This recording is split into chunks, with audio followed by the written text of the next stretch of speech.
저희들이 지난 한 주간 동안 살면서 과연 하나님의 뜻대로 우리가 살았는가 이 시간 먼저 돌아봅니다. 잘못된 모든 것 이 시간 십자가 밑에 내려놓고 회개하오니 용서해 주시옵소서. 깨끗한 마음 그리고 사모하는 마음으로 하나님의 말씀을 통해서 영적인 힘을 회복하고 성령의 능력으로 다시 한번 새롭게 일어나 빛을 발하는 저희 모두가 되게 하여 주시옵소서.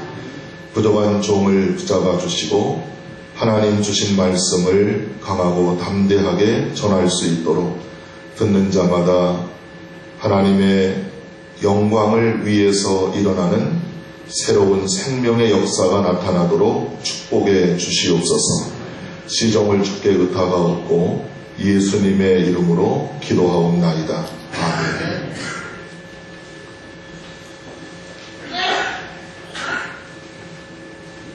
기독교인들에게는 자유가 주어졌습니다.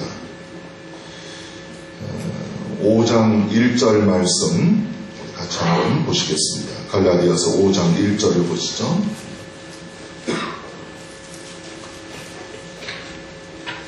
같이 읽겠습니다. 그리스도께서 우리를 자유롭게 하려고 자유를 주셨으니 그러므로 굳건하게 서서 다시는 종의 멍에를 매지 말라.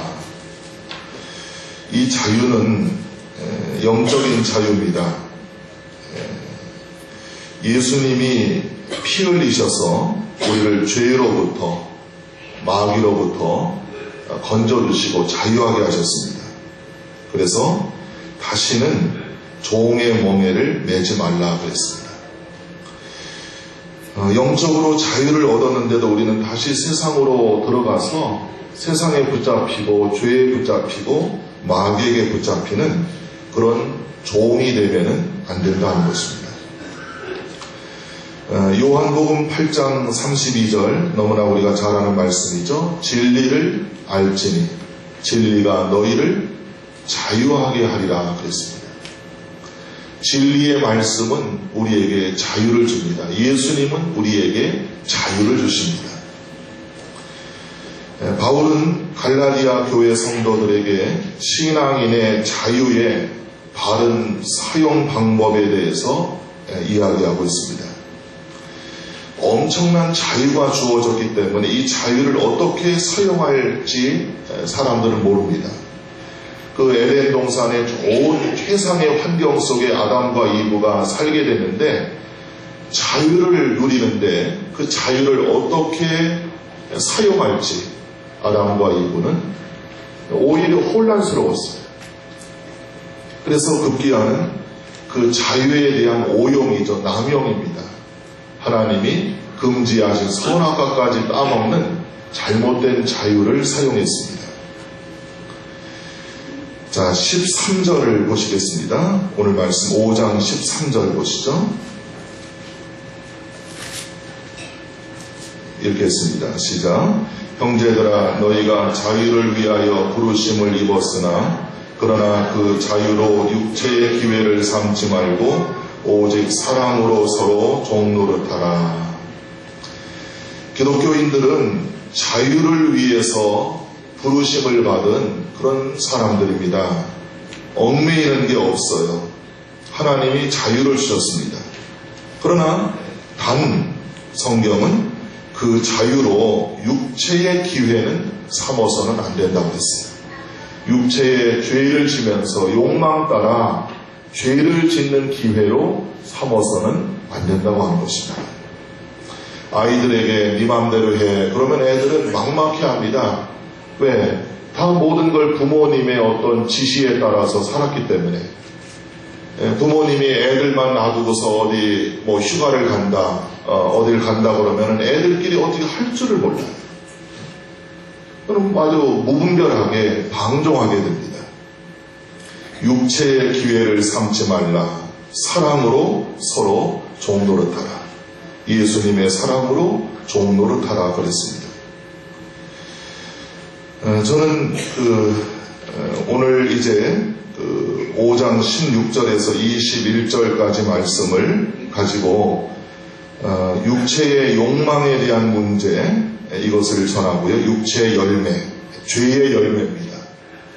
그리고 이제 다음 주부터 22절부터 23절까지 성령의 9가지 열매죠. 사랑, 희락, 화평에서 쭉 9가지가 나오는데 그 9가지 열매를 하나씩, 성령의 열매를 같이 이제 깊이 있게 상고하고자 합니다. 제가 이 설교는 꼭 한번 해보고 싶은 그런 그 설교였어요. 많은 그 설교자들이 강해 설교도 하고 연속 설교, 시리즈 설교라 그러죠. 그런 설교를 요즘 많이 하고 있는데, 그래서 언젠가 한번 기회가 되면 성령의 열매에 대한 설교를 해봐야 되겠다. 성령의 은사, 방언이니 이런 것들은 교인들이 많이 알고 있는데, 성령의 열매에 대한 부분은 그냥 추상적으로 알고 있어요. 사랑, 하나님 사랑, 예수님 사랑. 그런데 성경을 우리가 깊이 있게 들어가서 정말 성령의 열매를 통해서 기독교인들이 첫 번째 얻게 되는 사랑이 무엇인가, 그리고 희락, 세상적인 기쁨이 아니라 기쁨이 성령의 열매를 통해서 얻게 되는 이 놀라운 기쁨이 무엇인가, 이런 것들을 같이 찾아보고자 하는 것입니다. 자, 오늘은 그래서 그 육체의 욕심을 따라 살게 되면은 이러이러한 열매를 맺게 된다. 육체의 열매, 우리 성도들이 하나라도 맺어서는 안 되는 그런 열매들입니다. 자, 16절부터 다시 한번 보시겠습니다. 내가 이르노니 너희는 성령을 따라 행하라. 이 말은 직역하면 성령 안에서 걸어 다녀라, 그런 말입니다. 우리가 수영장을 가면은 수영장 안에서, 풀장에서 걸어 다니는 것, 성령을 받은 성도는 성령님 안에서 살아가는 거예요. 성령님 안에서 먹고 마시고 성령님 안에서 숨을 쉬고 활동하는 거예요. 갈라디아 교인들은 성령을 이미 체험했습니다. 그래서 바울은 갈라디아 교인들에게 성령을 따라, 하나님의 거룩한 영을 따라서 그렇게 흔들리지 말고 신앙생활을 열심히 하여라, 이렇게 당부하고 있습니다. 자, 그 다음 말씀, 그러면 육체의 욕심을 이루지 아니하리라 그랬습니다. 욕심, 욕망, 탐심, 정욕이라는 말과 똑같은데요. 좋은 의미의 열망, 그 사모하는 마음이 아닙니다. 이건 부정적인 뜻입니다. 인간을 지배하는 죄성을 말하는 거예요. 우리는 자제하기 어려운 그런 인간의 욕망이 있습니다. 지금 그 가슴을 아프게 하는 그 뉴스들이 나오지 않습니까? 경찰 모 간부가 자기 어머니를 보울링공으로 때려서 죽였다. 있을 수 없는 그런 일이에요. 제가 이런 얘기를 해도 여러분들은 눈 하나 깜짝 안 하잖아요. 이미 이런 사건들이 그냥 줄줄이 나오니까 좀 놀라셔야 되는데 놀라지 않고 있어요. 인간의 욕망이 어디까지 갈 것인가? 인간의 마음속에 뿌리를 내리고 있는 죄성은 과연 얼마나 이게 깊이 뿌리가 내린 것인가? 그 뿌리를 뽑을 수는 없는 것일까? 사람들의 마음속에는 이 죄를 짓고 싶은 충동심이 있습니다. 한번 할까 하는 충동심이 있어요. 아담 이후로 모든 사람의 마음의 그 본성에 자리 잡고 있는 죄성이 있다고 하는 것입니다. 아무리 착한 사람도 죄성이 있어요. 아담 이후로 사람들에게는 죄가 자리 잡고 있습니다. 이런 욕망을 이길 수 있는 방법이 하나입니다. 한 가지. 성령을 따라 사는 것입니다. 성령을 따라 행하는 거예요. 성령과 동행하면 육체의 모든 욕망을 이길 수 있는 능력을 받습니다. 능력을 받아야 육체의 욕망을 이길 수 있어요. 로마서 7장의 사도 바울이 내가 원하는 선은 행하지 않고 원하지 않는 악을 행한다 그랬어요. 오라 나는 곤고한 사람이로다. 누가 이 사망의 몸에서 나를 건져낼까? 바울뿐만 아니라 우리들도 때때로 그렇게 탄식하지 않습니까? 우리가 서로 이렇게 볼 때는 다 신사숙녀예요. 그런데 나 혼자 서로 아는 사람들이 보지 않는 그런 시간 속에서 생활할 때는 우리도 바울처럼 선을 행하지 않고 악을 행하며 탄식하는 내가 왜 이럴까? 내가 이러면 안 되는데 이렇게 우리가 탄식하지 않습니까? 인간의 죄된 욕망을 이길 수 있는 한 가지 방법, 성령을 따라 살며 성령으로부터 능력을 받아야 그 모든 욕망을 이길 수 있습니다. 예수님 안에서 생명의 성령의 법이 죄와 사망의 법에서 해방시켜 주시기 때문입니다. 자, 그 다음에 17절을 보시면요.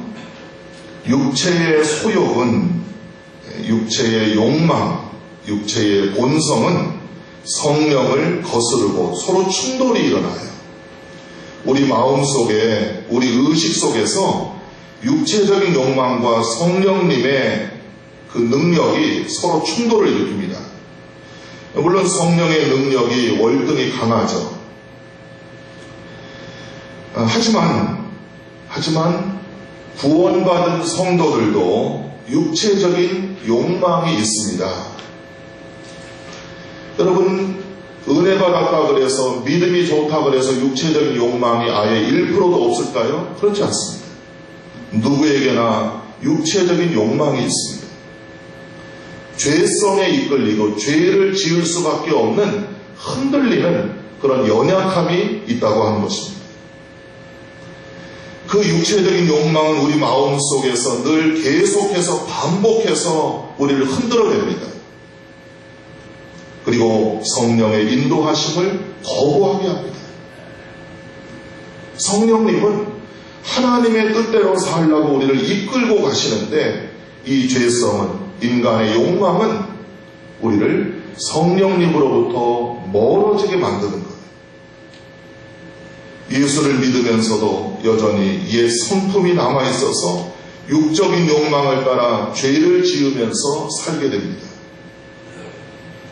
거듭난 성도라고 해도 죽을 때까지 성령과 육체의 욕망 사이에서 서로 치열한 전쟁을 합니다. 그래서 성령을 따라 날마다 거룩한 삶을 살아야만 구원의 완성을 이루게 되는 것입니다. 자, 그 다음에 18절을 보시겠습니다. 너희가 만일 성령의 인도하시는 바가 되면 율법 아래에 율법의 지배를 받지 않는다 그랬습니다. 성령의 인도하심을 어떻게 받을 수 있을까요? 그것은 주님께 순종하는 것입니다. 주님의 말씀에 순종하는 것이 성령의 인도를 받는 거예요. 바꿔 말하면 주님의 말씀에 순종하지 않으면 성령의 인도하심을 받지 못하는 거예요. 성령의 인도를 받으면 율법 아래에서 율법의 지배를 받고 영적 무기력 상태에서 죄의 종이 되지 않습니다. 순종하는 게 어려워요. 오죽하면 바울이 고린도전서 9장에 나도 내 몸을 쳐서 복종시킨다 그랬어요. 왜요? 내가 남에게 전파한 후에 도리어 버림이 될까 두렵다 그랬습니다. 바울이라 그래서 완전합니까? 그렇지 않습니다. 오죽하면 내 몸을 쳐서 복종시킨다. 열심히 복음을 전했지만은 내가 어이없게 버림을 받을까봐, 실격 처리될까봐 두렵기 때문에 나도 나를 부지런히 쳐서 복종시킨단 말이에요. 이게 영적인 훈련이에요.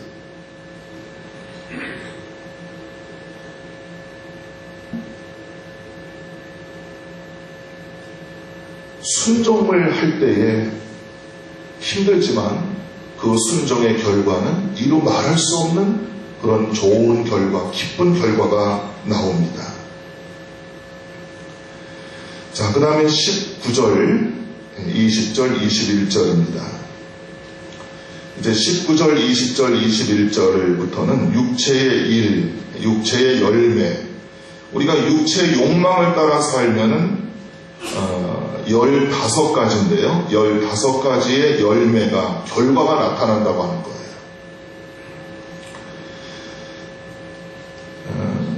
여기 분명하다 그랬습니다. 19절에 육체의 일은 분명하다 그랬는데, 분명하다는 것은 누구나 볼 수 있게끔 결과가, 어둠의 열매가 나타난다고 하는 거예요.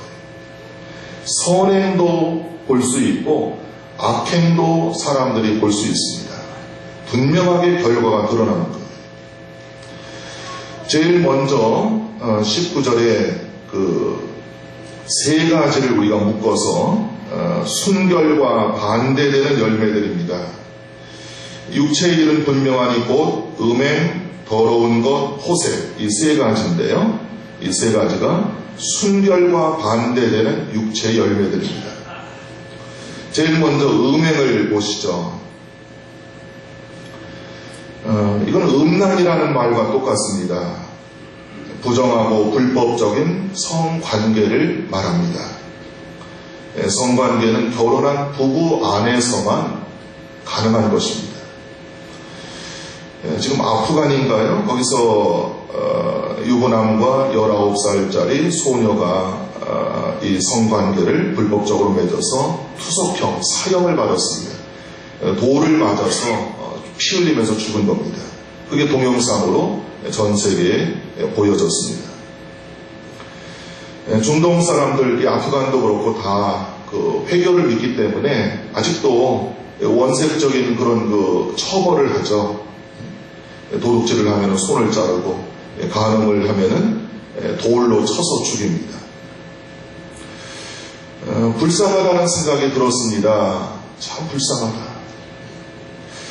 저렇게 죽이지 않으면 안 될까, 인간적으로 동정을 하게 되었는데, 또 한편 왜 그런 일을 저질렀을까, 이런 마음이 들었습니다. 고린도전서 6장 18절에 음행을 피하라. 성경을 우리가 잘 묵상하면서 보셔야 돼요. 음행을 피하라 그랬어요. 아니, 언제는 담대하라 그래도 싸우라 그래놓고, 아니, 비겁하게 음행을 피하라? 아닙니다. 여러분, 이 성적인 문제는 피해야 돼요. 요셉이 보디발 장군의 부인이 붙잡았을 때 겉옷을 벗어 던지고 피했습니다. 그게 상수예요. 음행을 피하라. 사람이 범하는 죄마다 몸 밖에 있지만 음행하는 죄는 자기 몸의 죄를 범하느니라. 두 번째, 19절에 보시면 더러운 것이라 그랬습니다. 이건 부정이라는 말인데요. 육체적인 불결, 여기다가 마음속에 품고 있는 도덕적인 불결, 이 두 가지가 포함됩니다. 예수님은 마태복음 5장 28절에 바리새인들에게 음욕을 품고 여자를 보는 자마다 마음에 이미 간음하였느니라 그랬어요. 사람들은 흔히 들키지 않은 죄는 죄가 아니다 하면서 죄를 엔조이합니다. 즐깁니다. 마음속으로 온갖 죄를 가지면서 들키지 않았으니까, 걸리지 않았으니까 나는 그래도 보통 사람이야, 이런 사고방식을 가지고 있어요. 그러나 주님은 마음으로 죄를 지어도 그 죄는 똑같다 그랬습니다. 그 다음에 세 번째, 육체의 열매 중에서 불결한 것, 순결하지 못한 죄가 뭡니까? 호색이 나옵니다. 19절. 이거는 광범위한 성적인 죄입니다. 억제하기 어려운 육적인 욕망, 무절제함, 이게 호색입니다. 육체의 욕망에 사로잡히면은 이런 죄를 지면서 양심에 조금 더 가책을 받지를 않아요. 이게 문제입니다. 여러분 지금 그 미성년자들을 성적으로 추행하면은 위치 추적 전자장치라는 것을 몸에 쳐야 돼요. 일명 전자 발찌입니다. 발에다가 차는 거예요. 발목에다. 그런데 참 기가 막힐 일이죠. 그거를 끊어버린다든지 그걸 차고 또 제법을 합니다. 어떻게 할 겁니까 도대체? 조금도 양심의 가책이 없어요. 지금 남의 나라 얘기지만 이태리 총리도 미성년자 여자를 이제 여자와의 부적절한 관계 때문에 구설수에 오르고 있습니다. 교황까지 나서서 그 책망을 하고 있습니다. 고린도전서 6장 20절에 너희는 너희 안에 성령님을 모시고 있는 성령의 전이다. 교회라고 하는 겁니다. 저와 여러분들이 교회라고 하는 거예요.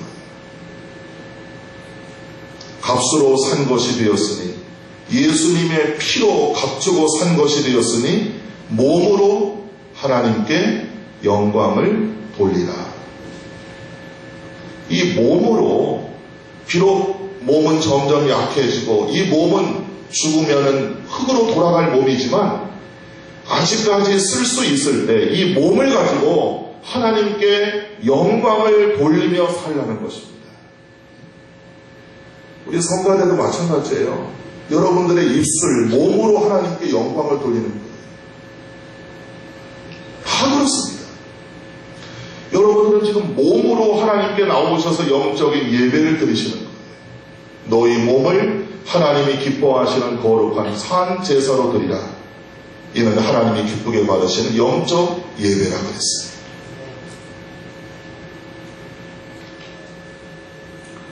자, 그 다음에 20절 봅니다. 자, 20절은 두 가지를 우리가 여기서 볼 수 있는데 우상숭배, 주술 이 두 가지를 묶어서 불신앙의 죄, 종교적인 죄라고 그렇게 부릅니다. 첫 번째 우상숭배는 뭔가요?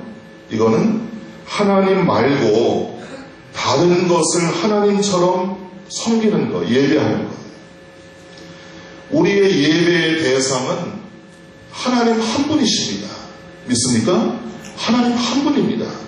이 말은 하나님만 우리에게 구원을 주신다는 거예요. 유일신입니다. 예수님만 길과 진리와 생명이라고 했습니다. 타종교에는 구원이 없어요. 예수님만 인류를 위해서 십자가에 피 흘리신 것입니다. 이 사실 잊으면 안 돼요. 세월이 흐르고 흘러서 지금 현대의 가장 새로운 최신 우상이 뭔가? 그것은 나라고 하는 거예요. 나. 미. 그래서 거기에다가 이즘을 붙여서 미이즘. 자기의 주의예요. 자기가 신이 되는 거예요. 사람들은 자기가 지금 신이 되어 있어요. 마귀가 아담과 이브에게 선악과 따먹으면 죽지 않고 눈이 밝아져서 하나님과 똑같이 된다. 그렇게 되는 거예요. 사람이 어떻게 하나님이 됩니까? 사람은 사람이에요. 피조물은 피조물입니다. 나는 하나님이 도와주지 않으면 1분 1초도 살 수가 없는 연약한 존재예요. 여러분 오늘 이렇게 교회에 나오셨는데 모든 게 자동으로 잠에서 깨면은 눈이 떠여지고 또 뭐 우리가 움직일 수 있고 식사를 하고 또 운전도 하고 모든 게 이렇게 자연스럽게 원만하게 자동으로 되니까 나라고 하는 존재는 그런가 보다. 너무나 이렇게 어떤 감동이 없어요. 놀라는 게 없어요. 하나님이 만약에 저와 여러분들을 오늘 심장을 뛰지 못하게 했다. 어떻게 우리가 일어날 겁니까?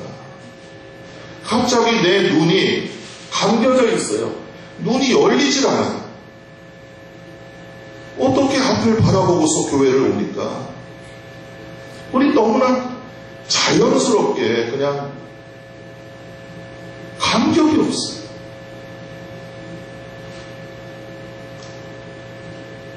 여러분, 하나님이 도와주지 아니하면은 1분 1초도 살 수가 없어요. 제가 지금 여기 이렇게 건강하게 서서 말씀을 전하지만은 하나님이 저를 붙잡아 주지 않으면은 어떻게 여기 서서 말씀을 전하겠습니까? 자, 두 번째 불신앙의 죄는 주술입니다. 주술, 옛날 성경엔 복술, 의학적인 의미를 가지고 있고요. 고대 세계에서 병의 치료와 관계에서 이방 마술사들, 주술사들이 약물을 사용하면서 우상 숭배하는 그런 그 행동을 여기 주술이라고 그래요. 전에 그 몽골에도 이런 주술사들이 어떤 병을 고친다는 명목으로 사람들의 육체를 막 망치는 이런 걸 봤어요. 뭐 아프리카 같은 데는 뭐 흔할 거고요. 그렇죠? 이런 것들이 다 지금 불신앙, 종교적인 죄에 해당하는 것입니다. 자, 그 다음에 20절 그 뒤에 보시면은요, 이제 8가지가 나옵니다. 8가지가. 원수 맺는 것부터 시작해가지고 8개가 나오는데, 이건 인간의 그 악한 본성과 관련된 죄입니다. 제일 먼저 원수 맺는 것이 나옵니다. 육체의 욕망을 따라 살게 되면은 원수 맺고 산다는 거예요. 적개심, 개인적인 증오심, 이것 때문에 외부 사람들과 다른 사람과 갈등을 일으키는 것입니다. 대인관계가 원만하지 못한 거죠. 이거는 개인뿐만 아니라 그 국가와 국가 간에, 혈통과 혈통 간에도 이것이 일어납니다. 적대적인 관계가. 남한의 주적이 과연 북한이냐, 이 문제를 가지고서 지금 논란이 있고, 뭐 국가 간에도 외교를 단절했다가 다시 수교를 맺었다가 이런 것도 우리가 보게 되고요. 디모데후서 3장 1절 이하에 바울은 디모데에게 말세가 되면은 이렇게 19가지의 징조가 나타난다 그랬어요. 너는 이것을 알라. 말세에 고통하는 때가 이르리니 사람들이 자기를 사랑하고 돈을 사랑하고 자랑하고 교만하고 비방하며 부모를 거역하며 감사하지 않고 거룩하지 않고 무정하고 그 다음에 원통함을 풀지 아니하며. 원통함을 풀지를 않아요. 안 믿는 사람들은 나름대로의 그런 방법으로 원통함을 서로 풉니다. 뭐 만나서. 믿는 사람들은 원통함을 풀지 않아요. 제가 이 설교를 준비하면서 저도 그동안 힘들었던 분과 전화를 해서 풀었습니다. 미안합니다. 제 잘못이 아닌데 미안합니다. 죄송합니다 하고 풀었어요. 원수를 맺는 것, 육체적인 욕망을 따라 살게 되면은 첫 번째, 인간 관계 속에서 나타나는 죄, 원수 맺는 것이 나타나게 됩니다. 그 다음에 두 번째, 분쟁이 일어나게 됩니다. 이거는 말싸움, 언쟁, 다툼 이런 것을 말하죠. 자, 그 다음에 세 번째, 시기라고 하는 것이 또 나타납니다. 이 시기는 좋은 의미의 시기, 공부 잘하네, 저 친구 나도 공부 열심히 해야지. 저는 목사가 되어서 설교 참 잘한다, 저분 목회를 참 잘한다, 또 개인적으로는 저분 참 영어를 잘한다, 이런 것들이 굉장히 어떤 제 나름대로의 시기를 일으켜요. 좋은 시기죠. 도전을 받아야 되니까. 그런데 이건 나쁜 시기입니다. 타인을 향한 불타는 듯한 그 맹렬한 시기죠. 이 불을 끌 수가 없어요. 너무 강렬하게 일어났어요. 빌립보서 4장 2절에 사도 바울이 빌립보 교회에 편지를 보내면서 내가 유오디아를 권하고 순두개를 권하노니 주 안에서 같은 마음을 품으라 그랬는데요. 유오디아 순두계는 빌립보 교회 여자 지도자입니다. 그런데 이 두 분이 서로 시기로 충돌을 해요. 바울은 이 두 분에게 점잖게 타이릅니다. 주 안에서 같은 마음을 품으십시오. 시기하지 마십시오. 자, 그 다음에 네 번째, 그 다음 보시죠. 분냄이라는 것이 나옵니다. 이 분냄은 일반적인 사람들이 내는 화가 아니고 그 정도가 더 심해요. 지금 일본의 화산이 지금 폭발하고 있는데 그렇게 격렬하게 폭발하는 거예요. 대노하는 겁니다. 크게 화를 내는 거예요. 신약 성경에 보면 예수님의 제자 중에 두 사람이 화를 잘 내서 우레의 아들이라는 별명, 보아너게라고 하는 별명을 가지고 있었어요. 그 사람이 야고보와 요한입니다. 그냥 시도 때도 없이 화를 내고 신경질을 부리는 거예요. 그러나 이들도 예수님 승천한 다음에 성령 받고 사도 요한 같은 경우는 사랑하는 자들아 우리가 서로 사랑하자. 사랑의 사도가 되었어요. 에베소서 4장 26절 이하에 분을 내어도 죄를 짓지 말며. 화를 내는 게 그럼 죄인가? 화 안 내는 사람이 어디 있습니까? 화 안 내는 분 있어요? 차소연 선생님 화 안 내? 안 내게 생겼네? 네? 생글생글 웃고 좋겠네 누구는? 네? 화 내요 다. 그런데 분을 내어도 죄를 짓지 말라고 그랬어요. 이게 문제예요. 감정적으로 우리는 화를 낼 수 있습니다. 그런데 어느 정도 가서 딱 스톱해야 돼요. 죄를 짓기 때문입니다. 그리고 해가 지도록 분을 품지 말라고 그랬어요. 해가 지도록 그날로 끝내라는 겁니다. 남북전쟁은